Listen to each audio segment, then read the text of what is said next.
तो मैं बात कर रहा था कि अगर जन्म पत्रिका में शुक्र ग्रह गाय की तरह होगा तो हमें भवसागर से पार करवा देगा। अब ये जो गाय की तरह का क्या मतलब है? इसका सिंपल मतलब ये बनता है कि अगर जन्म पत्रिका में आपका शुक्र अकेला बैठा हुआ है और किसी भी पाप ग्रह से या शत्रु ग्रह से पीड़ित नहीं है या किसी अन्य ग्रह से टक्कर नहीं खा रहा, कोई भी उसको आठवीं टक्कर अगर नहीं खा रहा है, तो आपकी कुंडली में बैठा हुआ शुक्र गाय के समान है। गो माता का आपके ऊपर आशीर्वाद है और इस आशीर्वाद की बदौलत आपको इस संसार का सारा सुख मिलेगा ही मिलेगा। सुख प्राप्त करने के बाद, यानी कि भोग के बाद, भोग करने के बाद ये अध्यात्म में उच्च कोटि की तरक्की आपको देता है। अब समझना, ये संसार की भौतिक वस्तुओं का लाभ, धन का लाभ तो अन्य ग्रह भी देते हैं, पर शुक्र की क्या खासियत है? शुक्र सबसे पहले इंसान को भोग देता है। शुक्र की फिलॉसफी है कि एक इंसान को कोई चीज इतनी ज्यादा बहुतायत में दे दी जाए कि उसका मन ही भर जाए और उसका मोह खत्म हो जाए, मोह समाप्त हो जाए उस चीज के प्रति। जैसे कि अगर आप चीनी खाते हैं, चीनी एक प्रकार से शुक्र है, चीनी खा रहे हैं और आप कितना खाएंगे दिन भर, आपको पूरी छूट दे दी जाए, अगर आप 2-3 दिन तक लगातार चीनी खाएं, चौथे पांचवें दिन के बाद तो आपको चीनी की तरफ मुंह करके देखने का मुंह भी नहीं करेगा, चीनी की तरफ मुंह करके भी नहीं देखेंगे आप। जैसे कि एक हलवाई है, वो मिठाइयां बनाता रहता है, उसकी खुशबू मात्र से ही उसका मिठाई खाने का मन नहीं करता, उसके मन में ख्याल भी आने बंद हो जाते हैं कि मैं अपनी ही दुकान की बनी हुई मिठाई खा लूं। ये है शुक्र का दर्शन शास्त्र। भोग के लिए इतनी चीज अवेलेबल करवा देता है कि एक समय ऐसा आता है कि उसका भोग से मन ही उच्चाट हो जाता है। आपने राजा भर्तहरि की कहानी सुनी होगी, बहुत सारे ऐसे राजाओं की कहानी आपने सुनी होगी जिनका जीवन का एक पक्ष, जिनके जीवन का एक उम्र का एक दौर ऐसा रहा जो पूर्ण रूपेण भोग विलास में डूबा रहा, और उसके बाद एक क्षण ऐसा आया कि उन्होंने समस्त भोग विलास को छोड़ करके, राजपाट को छोड़ करके और इस संसार को जानने के लिए, अध्यात्म को समझने के लिए जंगल सन्यास का रास्ता अख्तियार कर लिया। ये है शुक्र की खासियत।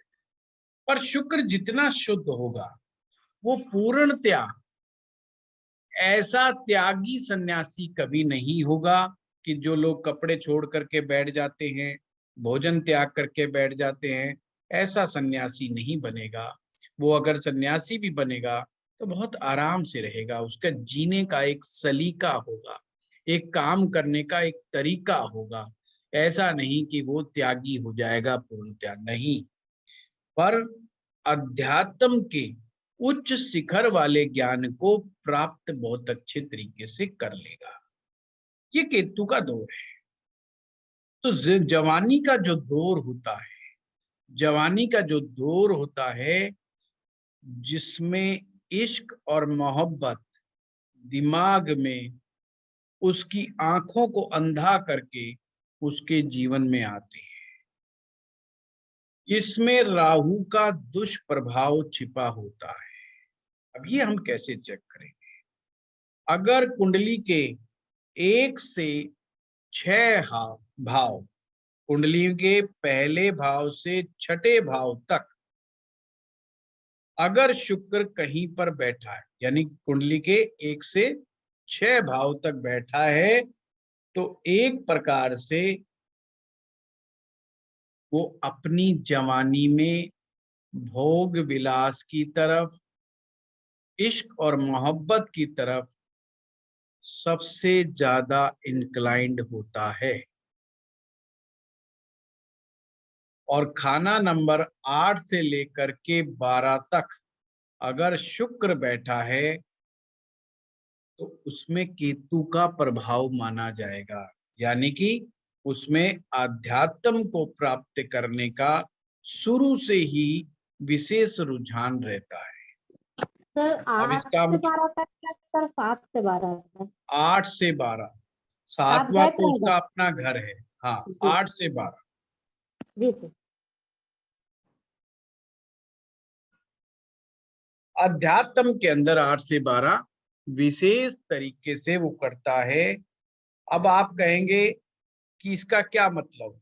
इसका सीधा सीधा मतलब ये हुआ, वैसे तो हमारी जो यंग अवस्था होती है, उसके ऊपर शुक्र का जो प्रभाव होता है, वो प्रभाव सभी पर होता है, सभी में ही।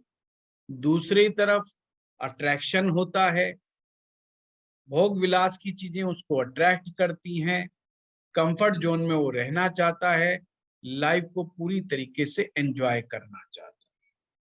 परंतु अगर किसी के कुंडली के 1 से लेकर के 6 भाव के तक के बीच में कहीं शुक्र बैठा है, तो उसके दिमाग पर जो इस तरह का भूत सवार होगा, वो बिल्कुल वैसा ही होगा जैसे राहु से पीड़ित व्यक्ति का होता है। राहु से पीड़ित व्यक्ति का मतलब कि टोटल मायावी, यानी कि टोटल माया से प्रभावित, जिसको आध्यात्म की तरफ जाना बिल्कुल भी अच्छा नहीं लगता। यानी भगवान का नाम लेने में कोई उसको मतलब इच्छा नहीं होती है, मंदिर जाना, भगवान का नाम लेना, भजन कीर्तन सुनना, इन सब चीजों में उसकी कोई रुचि नहीं होती है। अब 8 से 12 वाले कैसे होंगे? 8 से 12 वाले होते हैं जो 50-50 बटे होते हैं। यंग एज में कुछ हद तक राहु वाला प्रभाव तो होता है, पर बहुत ज्यादा प्रबल नहीं होता, सामान्य रहता है, सिंपल वे में रहता है। ये एक तरीका है। सप्तम भाव शुक्र का खुद का ही भाव है, यहाँ पर बैठ करके वो अपने साथी ग्रहों को मदद पहुंचाने का काम करता है। ये एक टेक्निक थी। इस टेक्निक से हमने समझा कि शुक्र का प्रभाव किस तरह से व्यक्ति के जीवन के ऊपर पड़ रहा है। अब टेक्निक नंबर 2, लाल किताब का सूत्र कहता है कि शुक्र ग्रह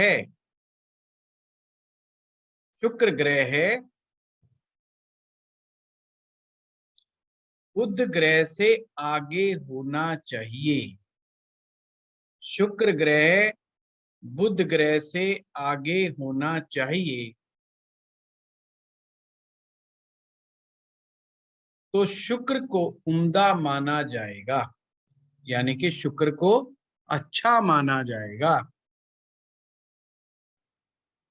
शुक्र अगर पीछे होगा, शुक्र अगर पीछे होगा, यानी किसके पीछे? बुध से पीछे होगा। शुक्र बुध से पीछे होगा तो राहु मंदा असर देगा। अब ये पॉइंट नोट करने वाला है।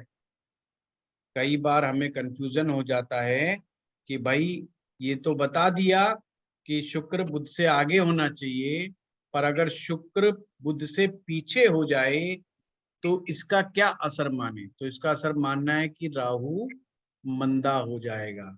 मंदा राहु का मतलब होता है तामसिक प्रवृत्तियां व्यक्ति के अंदर विशेष रूप से होती हैं। मंदे राहु का मतलब तामसिक प्रवृत्तियां, जैसे गाली गलौच देने की आदतें, गलत खान पान की आदतें, अपने शब्दों पर कायम नहीं रखना, धोखा देने की प्रवृत्तियां, चीट करने की प्रवृत्तियां, ये सब चीजें उनके अंदर बहुत ज्यादा पाई जाती हैं। संबंधों में ये लोग लॉयल्टी और रॉयल्टी नहीं रख पाते। इसे को ही राहु का मंदा असर कहा गया है। तो टेक्निक नंबर 2 क्या बनी कि शुक्र हो तो बुध से आगे हो। अगर शुक्र बुध से आगे होगा तो केतु अच्छा होगा, केतु उम्दा होगा।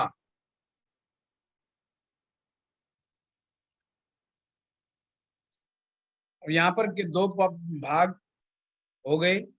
एक तो ये बताया गया है कि अगर शुक्र बुध से पीछे होगा तो राहु खराब मानो, मंदा मानो।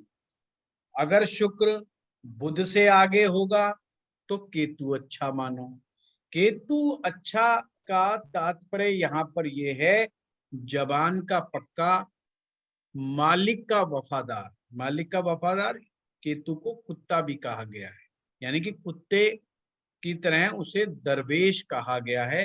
पहरेदार, वफादार, स्वामी भक्ति निभाने वाला, अपने शब्दों पर कायम रहने वाला, अच्छी सोच का मालिक, उसे केतु कहा गया है। तो जो लोग केतु के अच्छे प्रभाव में होते हैं वो अपने शादीशुदा संबंधों में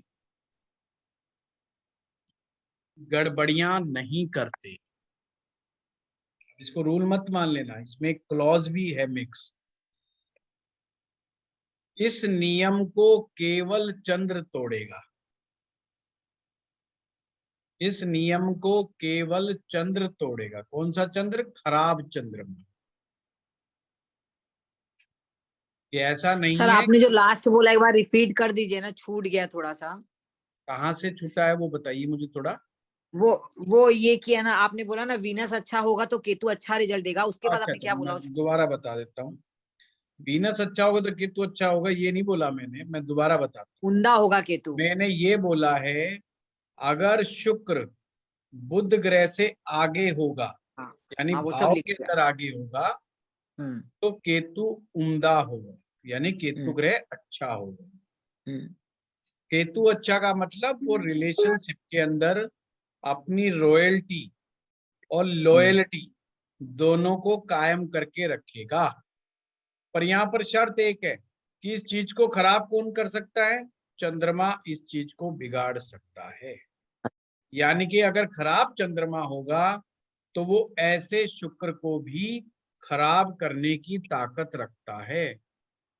अब अगर किसी की कुंडली में, इसका मतलब मैं समझा रहा हूं, अगर किसी व्यक्ति की कुंडली में शुक्र बुध से आगे हो और उसका एक्स्ट्रा मैरिटल अफेयर चल जाए चंद्रमा की इन्वॉल्वमेंट के कारण, तो ज्यादा लंबे समय तक नहीं चलता, वो पकड़ा जाता है, बहुत जल्दी पकड़ा जाता है। ये भी मैं बता, वो ऐसा शख्स बहुत जल्दी पकड़ा जाता है। फिर हाथ पैर जोड़ने के अलावा उसके बाद कोई ऑप्शन नहीं होता है। कई बार तो जूते भी खा जाता है, कई तरह के विवाद खड़े हो जाते हैं। तो चंद्रमा उसको फंसा सकता है। उन्हें ऐसे लोगों को सावधान। पर इसके विपरीत अगर बुध आगे है शुक्र से तो ये खोपड़ी हो जाती है फिर राहु प्रधान। तो ये कई बार पकड़ में नहीं आते, 7-7 साल तक, 8-8 साल तक, 10-10 साल तक भी नहीं पकड़ में आते कई। और लाल किताब और वैदिक ज्योतिष में एक बहुत बड़ा अंतर है। वैदिक ज्योतिष बताती है कब, क्या और कैसे होगा। कब, क्या और कैसे होगा। लाल किताब बताती है कैसे होना चाहिए और कैसे करना चाहिए। सर यानी एक कि क्वेश्चन। लाल किताब आपको उद्देश्य देती है कि हमें अपने जीवन के किसी पक्ष को किसी तरह से, किस तरह से जीना चाहिए, चाहे कुंडली में ग्रह स्थिति कैसी भी क्यों ना हो। अब यहाँ पर लाल किताब एक बात कहती है कि अपने चाल चलन को नहीं बिगाड़ना, एक्स्ट्रा मैरिटल अफेयर रखने से शुक्र खराब होगा। आपने सुना होगा शुक्र के पास एक ही आंख है, यानी काना है, एक आंख से देख पाता है, और जो एक आंख है वो भी शनि ग्रह की दी हुई है, यानी शनि ग्रह ने एक आंख दी हुई है शुक्र को। पर वो आंख चारों तरफ देख सकती है, ये विशेष आंख है शुक्र की, देख सकती है चारों तरफ, शनि की दी हुई आंख। अब इस आंख को समझना, एक तो इसका तात्पर्य ये होता है कि जो हमारी आंख है, आंख में जो रेटिना है, उसका संबंध शुक्र ग्रह से है।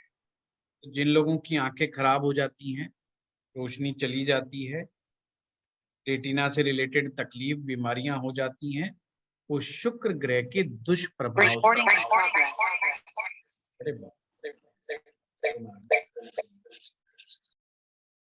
ठीक है, थैंक यू। तो शुक्र ग्रह के दुष्प्रभाव की वजह से होती है। अब यहाँ पर एक बात और समझ में आनी चाहिए कि ये जो शुक्र की आंख है, जो चारों तरफ देखने का हुनर रखती है, ये बचती जब है जब शनि बचता है। यानी कि अगर कुंडली में शनि अच्छा होगा तो ये शुक्र की आंख बची रहेगी। और चारों तरफ देखने से मतलब ये है, आप अच्छी तरह समझ जाते हैं कि वो हर चीज का मुआयना करने में सक्षम होता है। शुक्र एक जोशीला ग्रह है, शुक्र एक चमकीला ग्रह है, और जीवन के आनंद में ही अपना आनंद समझता है। लाइफ जीने का मतलब ही उसकी निगाह में जीवन को आनंदित तरीके से जीना है। जो जमीन होती है, जमीन वो मंगल है, जमीन जो है वो मंगल है। जो उपजाऊ मिट्टी है, जमीन के ऊपर की जो मिट्टी है वो शुक्र की मिट्टी है। जमीन के जो नीचे है, जमीन की जो गहराई वाला पार्ट है, जमीन के जो नीचे है, वहां पर शनि का वास है। अब समझना, सूरज ऊपर से गर्मी दे रहा है, टकरा किस पे रहा है? रेत के ऊपर टकरा रहा है। समझना, सूरज की गर्मी जब भी पड़ती है तो रेत के ऊपर पड़ती है, और जो रेत है, ये जो मिट्टी है, ये जो मिट्टी शुक्र है, और इसके नीचे का जो पार्ट है वो शनि है। सूर्य और शनि में, दोनों में आपस में झगड़ा है, सूर्य और शनि में आपस में झगड़ा है। दोनों के झगड़े में शुक्र मारा जाता है। दोनों के झगड़े में शुक्र मारा जाने का मतलब, ऊपर से तो सूरज गर्मी दे रहा है, नीचे से शनि भी अपना दबाव बना रहा है, और दोनों के बीच में कौन फंसा हुआ है? मिट्टी फंसी, मिट्टी फंस गई। अब जब इस मिट्टी को ऐसे निकालते हैं, हम उठाते हैं, जो मिट्टी का जो टुकड़ा, ढेर, डेरा, मिट्टी का ढेला, कुछ भी आप कह लो, जब निकालते हैं तो दो टुकड़ों में बट जाता है। ये दो टुकड़े, एक राहु है, एक केतु है। और जब हम उसको मुट्ठी से दबाते हैं रेत को, जो चूरा चूरा करके जो रेत निकलती है, झरझर करके रेत निकलती है, वो बुध है, वो अपने आप ही पैदा हो जाता है। इसलिए उस मिट्टी से पैदा होने वाले मिट्टी के जो घड़े हो गए, मिट्टी के जो बर्तन हो गए, ये बुध ग्रह का वास माना जाता है, बुध का अपूर्व माना। और जिस मिट्टी में बीज को लगाया जा सके, ध्यान से समझने, जिस मिट्टी में बीज को लगाया जा सके, वो बीज का अंकुरण हो जाए, बीज को अंकुरित करने की जो क्षमता हो जिस मिट्टी में, वो मिट्टी शुक्र कहलाती है। इसलिए आप जो लाल किताब पढ़ते हैं वहां पर कई बार आता है कि अपने घर में मिट्टी वाली जमीन, कच्ची जमीन जरूर अपने घर में रखें, नहीं तो आपके घर में शुक्र कायम नहीं होगा। परंतु मुझे लगता है कि लाल किताब को बड़े ढंग से और दूसरे तरीके से समझने की जरूरत है। जिसके घर में खाली जमीन हो वो कहना चाहता है कि इसका मतलब ये है कि उसका शुक्र बहुत उम्दा है, कि उसके पास खाली जमीन पड़ी है, घर इतना बड़ा है, उसका खाली जमीन उसका पार्ट है, पक्की हर एक नहीं है, सारा पक्का मकान नहीं है। अपने शहरों में हम पक्के मकान को बहुत अच्छा मानते हैं। लाल किताब कहती है पक्का मकान तो हो पर साथ में खाली जमीन भी हो, जिसमें पेड़ पौधे गमले वगैरह उगाए जा सके, जिससे हरियाली पैदा हो जाए। हरियाली यानी कि बुद्ध भी साथ में आ जाए, बुद्ध भी साथ। अब समस्या ये, जो फ्लैट में रह रहे हैं फिर उनका क्या? जो फ्लैट में रह रहे हैं उनका क्या? सर गमलों में पौधे लगा के रखे है? अपने ग्रह के अनुकूल। तो उनका तो बेचारों को वैसे ही देखते क्या, तो जो फ्लैट में रह रहा है उसका शुक्र खराब है। फ्लैट में रहने वालों का शुक्र खराब होता है ऐसा नहीं है। इसका तात्पर्य ये होता है कि शुक्र ग्रह जितना उम्दा होगा उतना आप में जमीन को, खास करके उपजाऊ जमीन को खरीदने की ताकत बढ़ेगी। आपका शुक्र जितना उपजाऊ होगा, जितना आप अच्छे तरीके से बड़े घर में रह सकते हैं। जो लोग फार्म हाउस में रहते हैं, जो लोग फार्म हाउस में रहते हैं उनका शुक्र उम्दा मिलता है। अब ये उम्दा शुक्र की पहचान क्या है? उम्दा शुक्र की बड़ी अच्छी पहचान ये होती है कि उस घर में रहने वाली औरत हेल्दी रहती है। अगर घर में की औरत को, अगर घर की औरत को सिस्ट की प्रॉब्लम, फैब्रॉइड बनने की प्रॉब्लम, यूट्रस से रिलेटेड प्रॉब्लम, डायबिटीज की प्रॉब्लम, ब्लड प्रेशर से रिलेटेड तकलीफ, औरत को नींद ना आना, मानसिक विकार, इमोशनल हर्ट फील करना, हर्टेड फील करना, इमोशनली हर्टेड फील करना, रिलेशनशिप के अंदर आनंद का अनुभव ना होना, मुंह का स्वाद का चला जाना, अंगूठे का ढंग से काम ना करना, ये सभी कमजोर शुक्र की निशानी है। अब इसके दो कारण बताए गए। या तो आपके घर में अग्निकोण दुष्प्रभाव में है, यानी कि साउथ ईस्ट की डायरेक्शन में कोई ना कोई गड़बड़ है आपके घर में, या आपकी कुंडली के अंदर शुक्र ग्रह दुष्प्रभाव में फंसा हुआ है, यानी कि कमजोर है।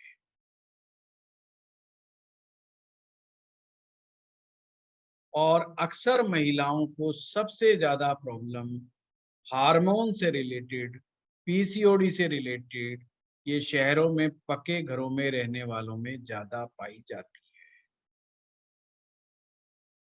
तो हार्मोन से रिलेटेड जो तकलीफें, खास करके वो हार्मोन्स जो गायनी सिस्टम से बिलोंग करते हैं, वो सभी के सभी शुक्र के से रिलेटेड होते हैं। तो जो सूर्य शनि की जो टक्कर है उसमें शुक्र को सबसे ज्यादा दुख झेलना पड़ता है। आप समझ गए? शुक्र की गर्मी पड़ेगी तो सबसे ऊपर रेत पे पड़ेगी, तो सबसे पहले रेत गर्म हो जाएगी, रेत को गर्मी सहन करनी पड़ेगी। और कमाल की बात तो शुक्र एक ऐसा ग्रह है जिसको गर्मी बिल्कुल बर्दाश्त नहीं। फिर से बोल रहा हूं, शुक्र ऐसा ग्रह है जिसको गर्मी बिल्कुल बर्दाश्त नहीं। इसलिए शुक्र को कहीं पर मक्खन कहा गया है, कहीं पर देसी घी कहा गया है, और कहीं पर मोम कहा गया है, क्योंकि दोनों ही चीज जरा सी गर्म करते ही तुरंत पिघल जाती है एकदम से। शुक्र यानी कि बुध से, बुध रूपी कन्या से आगे चल करके बनने वाली उम्दा औरत, उम्दा स्त्री, वही शुक्र होती है। यानी बुध जब उम्र में बड़ा हो जाता है तो शुक्र का रूप धारण कर लेता है। इसीलिए मैंने कहा मिट्टी जो है वो शुक्र है, पर मिट्टी जो रेत आप ऐसे उठाते हो बालू की तरह, जो मुट्ठी से पकड़ते हो निकल जाती है, जो कण कण करके जो निकल रही है, जो जर्रा जर्रा करके जो निकल रहा है, वो बुध है। तो उसी के अंदर समाया हुआ है सब। तो बुध से ही शुक्र, मिट्टी के कण कण से ही तो वो रेत बना है, वो मिट्टी बनी है, तो बुध से ही शुक्र बना है। अब ये जो चीज को समझने वाली बात है, जब सूर्य शनि का झगड़ा होगा तो शुक्र मारा जाएगा। इसका मतलब आपके घर की औरत हेल्थ वाइज खराब हो जाएगी, रिलेशन वाइज खराब हो जाएगी, दो डेंट जबरदस्त पड़ेंगे। पर ये कब होगा? जब सूरज शनि को देखेगा। जब सूरज शनि को देखेगा, यानी सूरज किसी भी तरीके से शनि के ऊपर दृष्टि डाले या सूर्य शनि साथ बैठ जाएं। अब सूरज और शनि अगर साथ बैठ जाएंगे तो ये शुक्र क्यों मारा गया? अभी मैंने आपको समझाया था कि शुक्र तो इस बात पे, शुक्र की जो एक आंख है वो जब तक ही सही सलामत है जब तक शनि ग्रह सही सलामत है। जैसे ही सूर्य शनि को डेंट मारता है तो एक प्रकार से शुक्र की आंख खत्म हो जाती है, और वो जो चारों तरफ देखने का जो उसकी ताकत है, हिम्मत है, वो सारी टूट जाती है। तो शुक्र बिना आंख के नहीं रह सकता।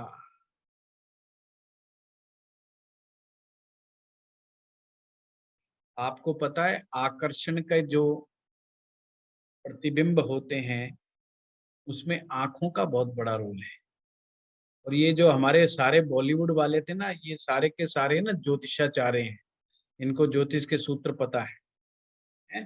इसलिए आंखों के ऊपर जो है कितने गाने बने हैं, तेरी आंखें ऐसी, तेरी आंखें वैसी। ये आंखों को बड़ा हाईलाइट करते हैं। जिसकी आंखें अच्छी होती है उसे सुंदर माना जाता है, सुंदरता की परिचायक है। और शुक्र भी सुंदरता का ही पर्याय है। और गाना सुना ना कि धूप में ना निकला करो नहीं तो रंग काला पड़ जाए। गाना सुना ना आपने? तो पहले ही कह रहा है शुक्र को धूप से कोई लेना देना नहीं है। शुक्र को धूप में नहीं निकलना चाहिए, क्योंकि सूरज की और शुक्र की दुश्मनी है आपस में। शुक्र सूर्य के जैसे ही नजदीक आएगा, शुक्र सूर्य के जैसे ही नजदीक आएगा, शुक्र जलने लगता है, शुक्र गर्म होने लगता है। और गर्म शुक्र रिलेशनशिप के लिए अच्छा नहीं माना जाता। अब अगली टेक्निक समझ लो। चाहे टेक्निक समझाऊं इससे पहले ही कह दूं, अगर औरत की कुंडली में शुक्र हो तो क्या होगा? इसके अपोजिट में उसके मर्द के साथ, यानी उसके हस्बैंड के साथ ये सब मानना चाहिए। जैसे हमने बताया कि अगर किसी मर्द की कुंडली में अगर शुक्र पीड़ित हो जाएगा तो उसकी वाइफ को हेल्थ में ये प्रॉब्लम होंगी और रिलेशनशिप में प्रॉब्लम होगी। अगर लेडीज का शुक्र खराब होगा, मतलब महिला का शुक्र अगर खराब होगा, तो उसके हस्बैंड को साथ बड़ी दिक्कतें होंगी। उनको, हस्बैंड को रिलेशनशिप की बड़ी दिक्कत आ जाएगी। और हेल्थ में क्या दिक्कत होगी? Urinary problems, urinary problems, diabetic होना, किडनी से रिलेटेड प्रॉब्लम, यूरेटर से रिलेटेड प्रॉब्लम, यूरिन ब्लैडर से रिलेटेड प्रॉब्लम, सेक्सुअल डिसऑर्डर्स। समझना, लाल किताब क्या कहती है? औरत के लिए शुक्र मर्द है और मर्द के लिए शुक्र औरत है। वैदिक में हम लोग अलग अलग करके देखते हैं, पर यहाँ पर रिलेशनशिप का ग्रह और स्पाउस का ग्रह एक ही है, वो है आपका शुक्र। क्लियर हुआ? लता जी कुछ कह रहे हैं? हाँ सर, मैं ये पूछ रही थी, मतलब मान लो अगर किसी लेडी की कुंडली में शुक्र बहुत अच्छा है और उसके हस्बैंड का शुक्र अच्छा नहीं है, तो उस लेडी को फिर ये सब गायनोलॉजिकल ये सब प्रॉब्लम आएगी, डायबिटीज होएगी, सब होएगा ना? बिल्कुल बिल्कुल। देखो, अच्छा। या तो अच्छा। वो बार बार इमोशनली हर्ट फील करेगी, हम्म। परिवार की किसी भी बात को लेके, परिवारजनों की सदस्यों की बात को लेकर के वो इमोशनली बहुत हर्ट फील करेगी। मैंने उसके अंदर क्योंकि शुक्र का संबंध इमोशन से है, ये बड़ा ध्यान रखना।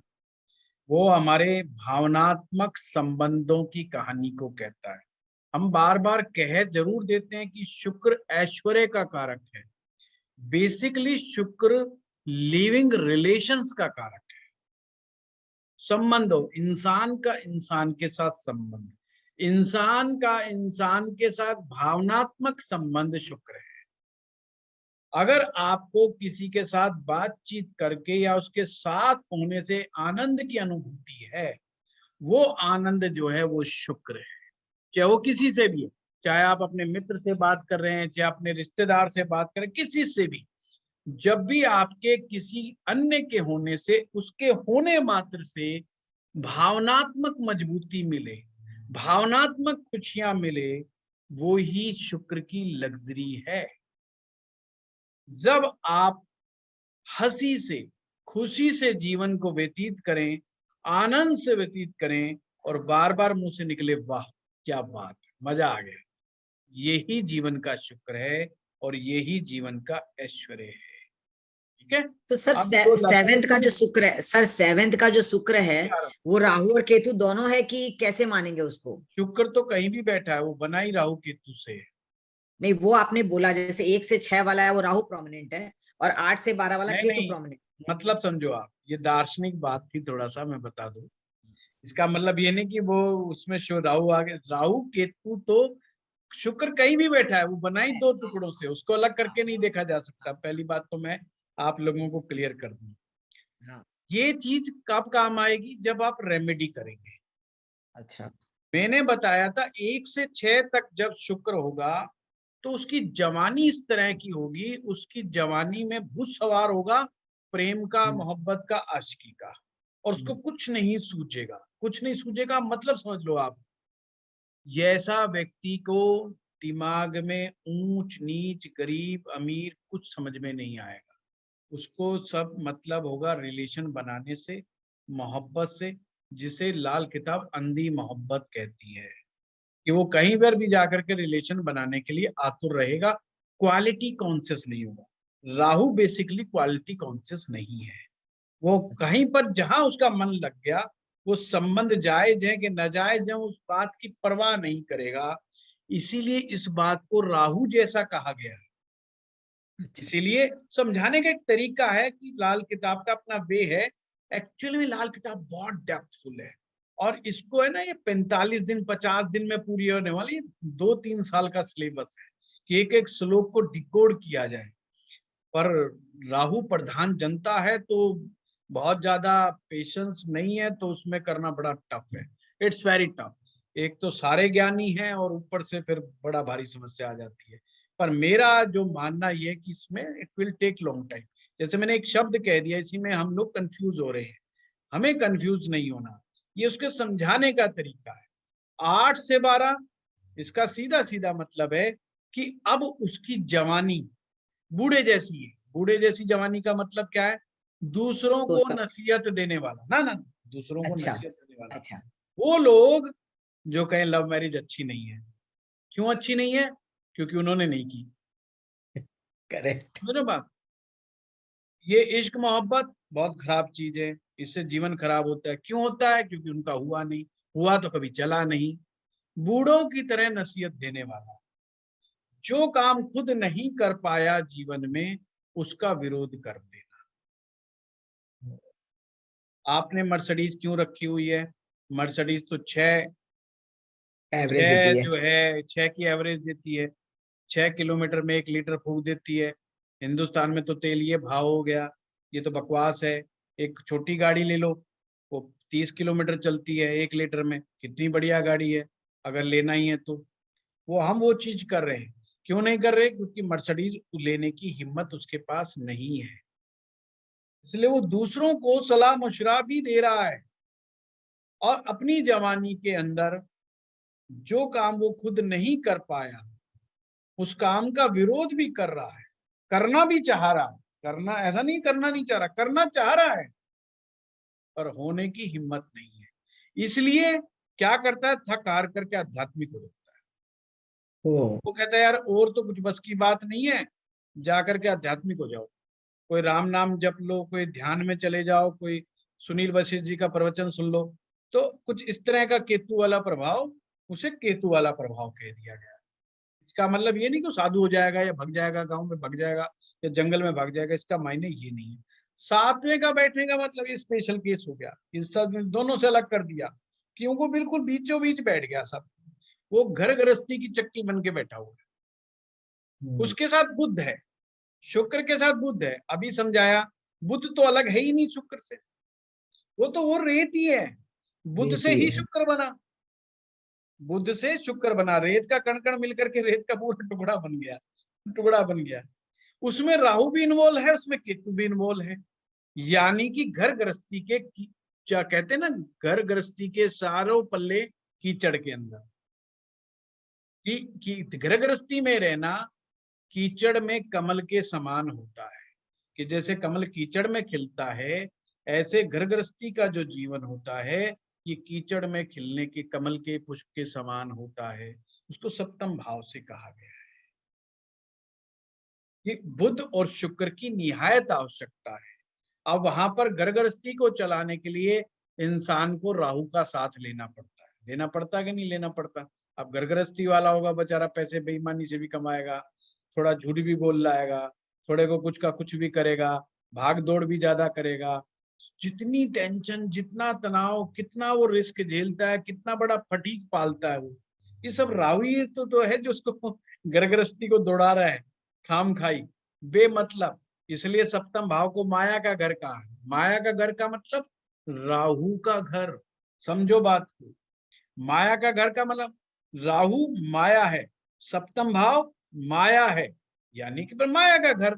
राहु ही तो है जो हमें दिन रात सोने नहीं दे रहा, चैन से बैठने नहीं दे रहा, भगा रहा है, दौड़ा रहा है। कितने पैसे की जरूरत है भाई?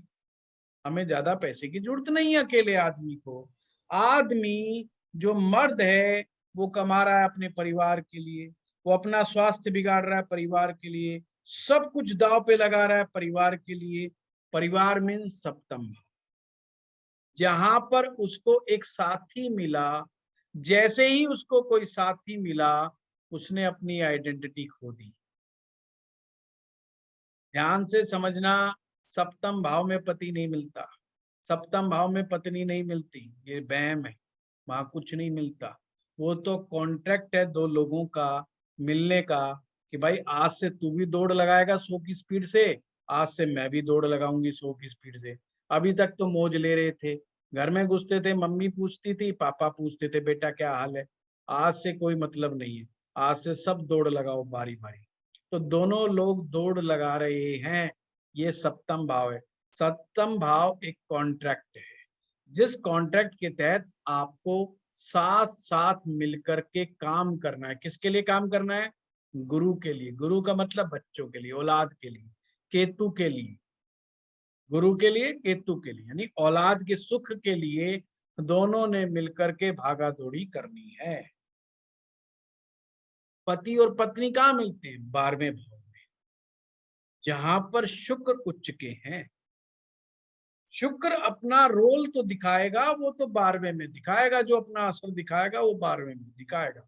यानी कि physical body of spouse, spouse जो है फिजिकल बॉडी के रूप में जो मिलता है वो 12वें भाव में मिलता है। तो लाल किताब में भी यहाँ पर इसका ये मतलब, इसको इस चीज से अलग कर दिया गया, जवानी से और बुढ़ापे से अलग कर। वहां पर अष्टम से 12वां कि बूढ़े की तरह सोच रखने वाला व्यक्ति।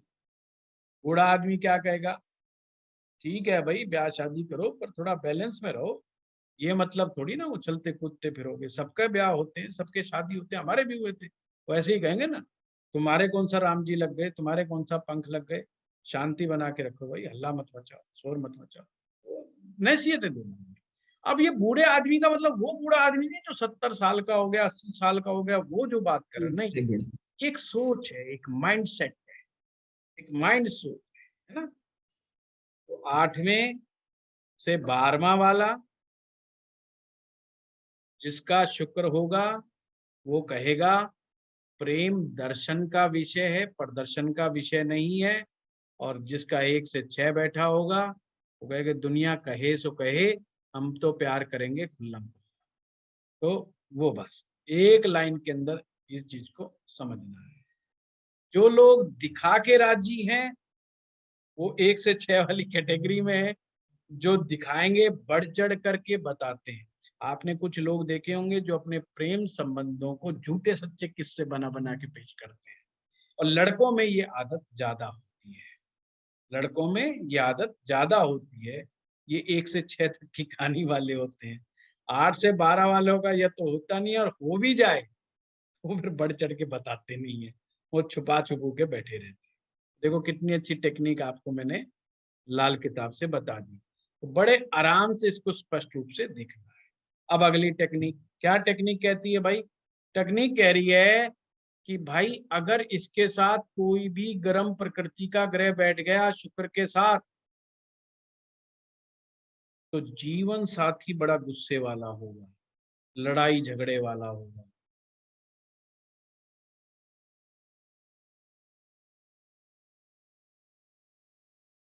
जैसे कि शुक्र के साथ सूर्य बैठ जाए,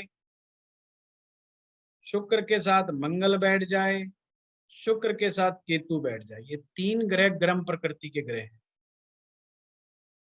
तीनों की गर्मी को समझ लो।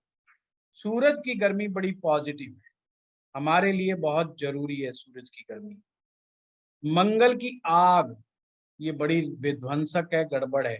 अगर इसको कंट्रोल में रखा तो वेरी बेनिफिशियल, बहुत ही बेनिफिशियल है, बहुत लाभदायक है मंगल की अग्नि। अगर अनकंट्रोल्ड हुई तो सबको जला करके तबाह कर देगी ये मंगल की अग्नि। केतु अनलिमिटेड, कोई लिमिट ही नहीं, कोई कंट्रोल भी नहीं किया जा सकता, इट्स नॉट गुड।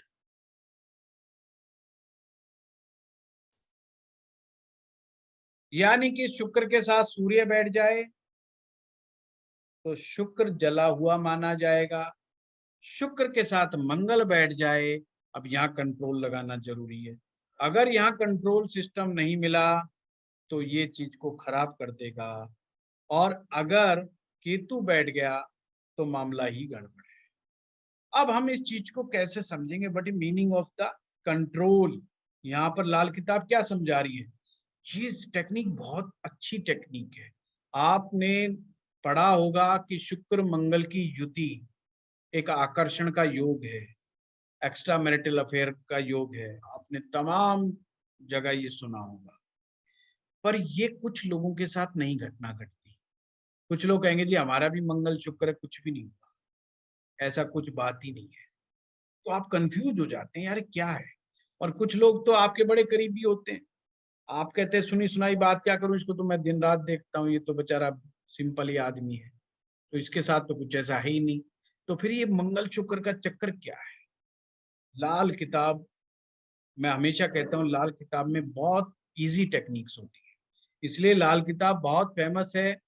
पर बड़े दुख के साथ कहना पड़ता है कि लाल किताब को साथ सबसे बड़ा अत्याचार हुआ है, उसकी टेक्निक के साथ अत्याचार हुआ है। और लोग कई बार तो उनके श्लोक से बाहर जाकर के भी सोचने की हिम्मत नहीं जुटा पाते, जिसके कारण वो इतने महान विषय को बहुत छोटा सा बना करके उसी के अंदर घूमते रहते और प्रैक्टिकली सोच नहीं पाते। प्रैक्टिकली सोचना बहुत जरूरी है। मेरे पास कोई सज्जन आए थे, और वो एक बात बता रहे थे, वो बिल्कुल अनप्रैक्टिकल, किसी ने उनको एक उपाय बताया। तो मैं सोचता हूँ उन उपायों का कोई लाभ नहीं है जो प्रैक्टिकल ना हो। इसी तरह से उन सूत्रों का भी लाभ नहीं है जो प्रैक्टिकल लेवल के ऊपर खरे ना उतरते हो। अब ये चीज हमें समझ में आती है। अब एक सूत्र लाल किताब में लिख दिया कि भाई शुक्र को गर्मी पसंद नहीं, अगर शुक्र गर्मी पाएगा सूरज की तो जल जाएगा। तो ये चीज समझ में आती है कि गर्म ग्रह का कोई भी ग्रह अगर इसके साथ बैठेगा तो मामले को गड़बड़ कर देगा। अब मंगल साथ में बैठेगा तो अग्नि प्रज्वलित होगी, अग्नि प्रज्वलित होगी तो शुक्र का फैलाव होगा, शुक्र फैलता है, चीज जब गर्म होती है तो फैलने लगती है। आपको ये विज्ञान पता है। अगर शुक्र से पीछे, यानी मंगल शुक्र की युति है, ध्यान से समझना, मंगल शुक्र की युति है किसी कुंडली में और बुध पीछे है उससे, तो स्वभाव कौन सा हो गया? केतु वाला। शुक्र का स्वभाव कैसा हो गया? केतु वाला। अब वो आदमी ऐसे उल्टे सीधे नाजायज और अवैध संबंधों से बचने का प्रयास करेगा। अभी मैंने कहा है सिर्फ प्रयास करेगा, यानी का बच ही जाएगा। बचेगा कैसे? बचाएगा कौन उसको? उसको बचाएगा आपका सूर्य, आपका सूरज। अगर कुंडली में सूरज उम्दा है, यानी कि सूर्य अच्छा है, स्ट्रॉन्ग बैठा है, वेल प्लेस्ड है, तो व्यक्ति का चरित्र बहुत बढ़िया है, फर्स्ट क्लास चरित्र है। बहुत ज्यादा बचाव तो जब ही हो जाता है जब बुध शुक्र मंगल से पीछे होता है, बहुत बचाव हो जाता है। अब फिर आपका क्वेश्चन उठता है, आखिर फिर मंगल शुक्र की युति फिर करेगी क्या? अगर मान लीजिए कोई किसी प्रकार का गलत संबंध नहीं भी बनता तो क्या करती है? अगर मान लो बुध पीछे है, कोई संबंध नहीं, फिर भी क्या काम आएगी? फायदा होगा या नुकसान होगा? तो मैं कहूंगा बिल्कुल 100% फायदा। क्या फायदा होगा? एक तो स्वास्थ्य बहुत अच्छा होगा, दूसरा ये बात सुनिश्चित है ये अपने बुढ़ापे को एंजॉय करते हैं और बुढ़ापे तक फिजिकल रिलेशनशिप मेंटेन करने की ताकत इनमें होती है। जीवन में जोश कभी नहीं मरता। मंगल शुक्र की युति वाला अगर कोई व्यक्ति, पुरुष या स्त्री, मंगल शुक्र की होगी, जीवन का जोश कभी नहीं मरता। हमेशा बढ़िया कपड़े पहनना, बढ़िया ढंग से खाना पीना, सैर करना, एक्सरसाइज करना, ये सब चीजें ये अपने जारी रखते हैं, जीवन की अच्छी आदतों को बिल्कुल जारी रखते हैं। तो देखो ये सिंपल टेक्निक है। मैंने टेक्निक शुरू की थी, शुक्र के साथ सूर्य बैठे, शुक्र के साथ मंगल बैठे, शुक्र के साथ केतु बैठे, शुक्र को गर्मी मिली। शुक्र की गर्मी आपके रिलेशनशिप को बिगाड़ने का काम करती है। मंगल शुक्र एक अलग कैटेगरी रखी, मंगल शुक्र की युति हुई, बुध पीछे है तो मामला कंट्रोल में, यानी आग तो जल रही है पर वो आपके घर की रसोई की तरह जिसका कंट्रोल आपके हाथ के अंदर है अभी तक, क्योंकि बुध कंट्रोल है उसका। अगर बुध आगे निकल गया शुक्र से, मंगल शुक्र की युति और बुध आगे निकल गया, ये आग विध्वंस पैदा करती है। या तो ये लोग लड़ाई झगड़ा करके अपना हस्बैंड बीवी अलग हो जाएंगे, तलाक ले लेंगे, या मल्टीपल अफेयर्स के अंदर घुसने का प्रयास में लगे रहेंगे और अपने जीवन को तबाह करने में लगे रहते हैं, प्रयास करते रहते हैं। ये तीसरी आपको टेक्निक मैंने बड़े आराम से बताई। ये शुक्र को देखने का बड़ा ही आसान तरीका है। इसी तरीके से आप लोगों को कुंडली में समझना है, कुंडली का जो दूसरा भाव है और कुंडली का 7वां भाव है, ये शुक्र का अपना घर है और शुक्र के 3 शत्रु हैं, सूर्य, चंद्रमा और राहु, ये 3 इसके शत्रु हैं। अगर दूसरे भाव में या 7वें भाव में सूर्य, चंद्र या राहु, तीनों में से कोई भी एक ग्रह आ जाता है तो लाल किताब कहती है स्त्री श्राप लग गया, ये श्रापित कुंडली हो गई। और स्त्री श्राप का मायने संबंधों के अंदर गिरावट, संबंधों के अंदर परेशानियां, इमोशनल संबंधों में बहुत ज्यादा उतार चढ़ाव, difference of opinion and health issues. Health issues में भी खास करके कौन से इश्यूज? ब्लड प्रेशर की बीमारी, डायबिटीज की बीमारी, किडनी से रिलेटेड तकलीफें, पुरुषों में प्रोस्टेट की प्रॉब्लम, और मन से तो व्यक्ति खुश रहता ही नहीं।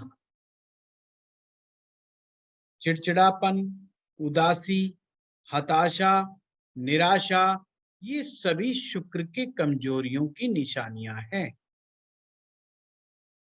यानी कि कुंडली में सूर्य दूसरे या सातवें भाव में हो, या चंद्रमा हो, या राहु हो, एक प्रकार से शुक्र को डेंट मारते हैं। तो ये दूसरे भाव में राहु, चंद्र और सूर्य अगर हो तो ये समझा एक प्रकार से, बेशक ये यहाँ बैठे हैं, पर आपने ये समझना है कुंडली में शुक्र कहीं भी बैठा है उसको डेंट लगा है, उसको चोट लगी है। तो शुक्र को चोट कब कब लगेगी? जब शनि पीड़ित होगा तो शुक्र को चोट लगेगी। जब दूसरा और सातवां भाव पीड़ित होगा तो शुक्र को चोट लगेगी। ये चोट कब लगेगी शुक्र को, ये पहचान लो, बड़ा आसान है। दूसरे भाव को और सातवें भाव को चोट लगेगी तो शुक्र को चोट लगेगी, शनि को चोट लगेगी तो शुक्र को चोट लगेगी। ये बहुत सिंपली मैंने आपको बताया। शुक्र अकेला बैठा होगा तो उम्दा माना जाता है। अब मैंने ये बात कह दी शुक्र उम्दा माना जाता है, तो इसका मतलब ये नहीं कि सूर्य शनि भी साथ में बैठे हैं और शुक्र अकेला बैठा तो कहें कि जी आपने तो ये बताया था शुक्र अकेला बढ़िया है। ना ना, वहां पे मामला गड़बड़ हो जाएगा। अगर शुक्र नवम भाव में होगा तो मंगल को मद्दा करने का काम करता है।